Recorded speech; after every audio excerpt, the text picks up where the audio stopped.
What up guys, BK Films here, and today we're going to be discussing 5 LEGO stop motion tips that I have used over the years to help improve my stop motions. So yeah, let's get this video started. This should be fun. So the first thing on my list is light flicker.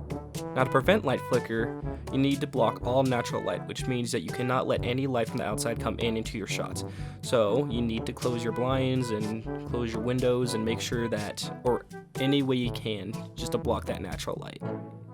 But you don't want your shots to be completely dark. So make sure you have a lamp or other light source that you can use to put on your set so you can still light up your set. The second thing on my list is reflection. Now with reflection, it's a bit of a struggle because with reflection, you have to be careful with what pieces you use. Maybe you have some clear pieces that you can see reflection in, or maybe there's some light that reflects off of those bricks and then there's a nice shiny glow to those bricks, which you don't want.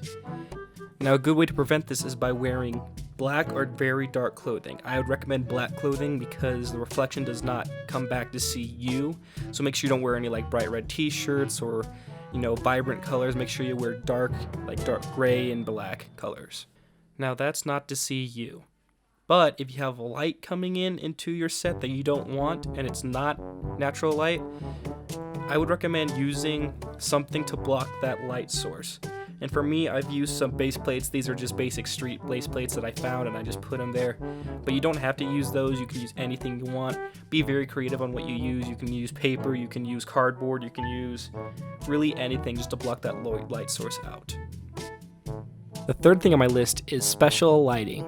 Now with special lighting, that means you can have little light sources that are put into your set that add the realism to your stop motions.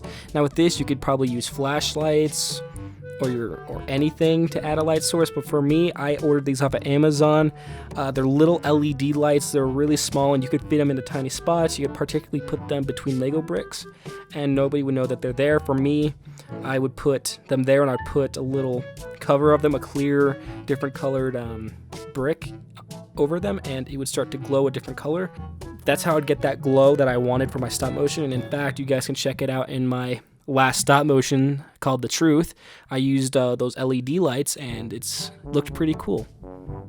A little disclaimer, the LED lights and the battery pack do not come together, so if you go on Amazon to shop for these, you have to order them separately. The fourth thing on my list is the background. Now the background, for me, I use a green screen. And how I use that green screen is I took my old green shirt that I own and I never use it, so I just hung it up on my wall and that's been my green screen for the past couple of years. What you guys can do if you guys don't have the ability to use green screen, get creative on what you can use for your background. Now it doesn't have to be Lego, it doesn't have to be any of that. So if you guys have different colored things like maybe gray paper or blue paper, you guys can use that for your set design. So like gray could stand for like a cave background and like blue can stand for the sky. If you do have bricks, you could build something like this. Now this is where the bricks that are not going to be shown on camera are going to be in the back, and the bricks that are going to be shown on camera are going to be in the front.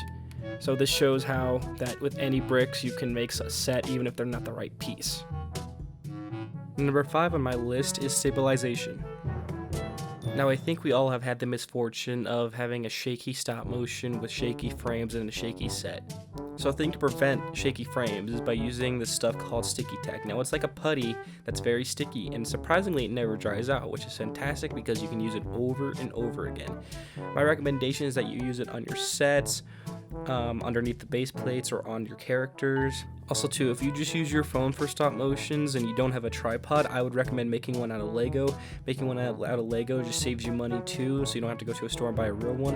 And if it's still movable, use some sticky tack on your tripod so it doesn't move anywhere. But if you guys don't have sticky tack, tape is always an option too. You can always use tape, just roll it up. Alrighty, those are my 5 tips on how to improve your stop motion. Thank you guys so much for watching. If I missed anything or you guys liked it, please like the video and subscribe. If you guys have any more ideas that I should do about stop motion, or if you guys need any more help, please leave a comment down below and I'll definitely make a video about it. But yeah, thank you guys so much for watching. Please like, subscribe, and I'll see you in the next video.